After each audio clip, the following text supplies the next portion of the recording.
बिहार के राज्यपाल राजेंद्र विश्वनाथ आर्लेकर शुक्रवार को पहुंचे दरभंगा और दरभंगा पहुंचकर 3 दिवसीय चंद्रगुप्त साहित्य महोत्सव 2024 का दीप जलाकर उद्घाटन किया।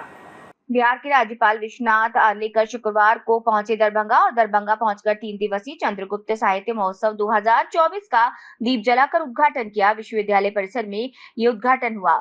इस साहित्यिक कार्यक्रम में राष्ट्रीय स्तर के साहित्यकारों, विचारकों और चिंतकों ने भाग लिया। बिहार के राज्यपाल राजेंद्र विश्वनाथ आर्लेकर ने 3 दिवसीय चंद्रगुप्त साहित्य महोत्सव 2024 का दीप प्रज्वलित कर उद्घाटन किया। महोत्सव में राष्ट्रीय स्तर के साहित्यकारों, विचारकों, चिंतकों ने भाग लिया। राज्यपाल का मिथिला की परंपरा के अनुसार पग और चादर से स्वागत किया गया। संस्कृत विश्वविद्यालय परिसर में 3 दिनों तक चंद्रगुप्त साहित्य महोत्सव चलेगा। उद्घाटन मंच पर राज्यपाल के अलावा कपिलेश्वर सिंह, नरेंद्र कुमार ठाकुर, मोहन सिंह, राजकिशोर, राजन प्रसाद गुप्ता और कुदोम शर्मा उपस्थित रहे। महोत्सव के पहले दिन 3 सत्रों में भारत के स्वतंत्रता संग्राम, भारतीय संस्कृति की वैश्विक प्रासंगिकता और आर्थिक चिंतन पर भारतीय दृष्टिकोण जैसे विषयों पर विस्तृत चर्चा होगी। मिथिला की धरती पर आया हूँ तो थोड़ी बहुत इसका थोड़ा संपर्क होना ही चाहिए, इस मिट्टी का, इस संस्कृति का, इस परंपरा का।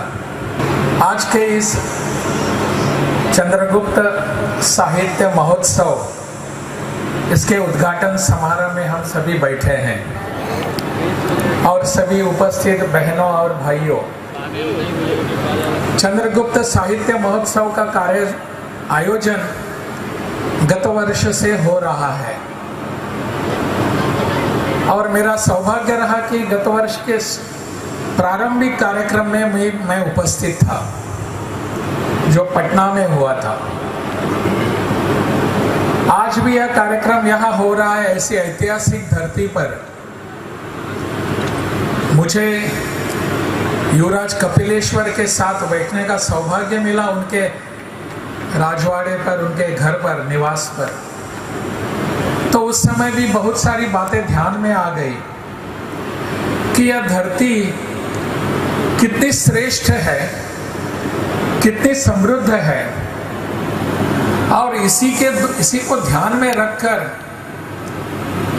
युवराज के उनके पूर्वजों ने इस धरती की संस्कृति को, यहाँ की परंपराओं को, यहाँ के इतिहास को संजो कर रखने के लिए कितने बड़े प्रयास किए हैं। हम जिस परिसर में यहाँ यह कार्यक्रम कर रहे हैं, यहाँ 2 विश्वविद्यालय स्थित हैं और दोनों विश्वविद्यालय अपने अपने ढंग से यहाँ की शिक्षा को बढ़ावा दे रहे हैं, संस्कृति को आगे बढ़ा रहे हैं। और ऐसे इस पावन धरती पर, माहौल में, वातावरण में हम यह साहित्य सम्मेलन कर रहे हैं। इसको महोत्सव का कहा गया है। स्वाभाविक है, महोत्सव का अर्थ यह होता है थोड़ा उत्सवी वातावरण होता है, उत्सव भी होता है, उत्साह भी होता है।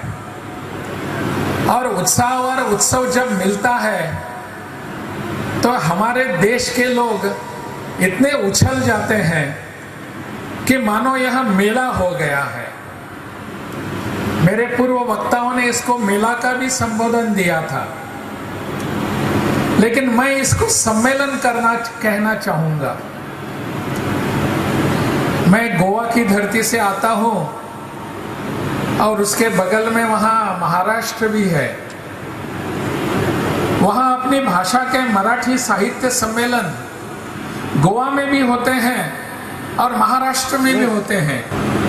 एक विशेष व्यक्ति के तौर पर नहीं, साहित्य में रुचि रखने वाला एक साधारण व्यक्ति के रूप में इन सम्मेलनों में जाना चाहता हूँ मैं।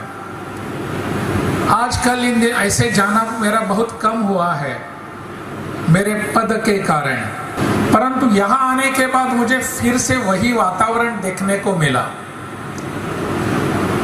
वहाँ का साहित्य सम्मेलन और यहाँ के साहित्य महोत्सव, इसमें बहुत सारे अंतर हैं। मैं आपकी कार्यक्रम पत्रिका देख रहा था और कार्यक्रम पत्रिका में बहुत सारे विषय यहाँ अंतर्भूत किए गए हैं और इन सभी विषयों पर यहाँ चिंतन होने वाला है, मंथन होने वाला है, मनन होने वाला है। और इस पर आप सभी, कुछ सत्र तो समांतर सत्र भी हैं, परंतु आप अपना अपना विचार यहाँ रखेंगे। जो पिछले अनेक वर्षों का मंथन है, चिंतन है, और आने वाले समाज के लिए एक नवनीत देकर हम यहाँ से जाएंगे।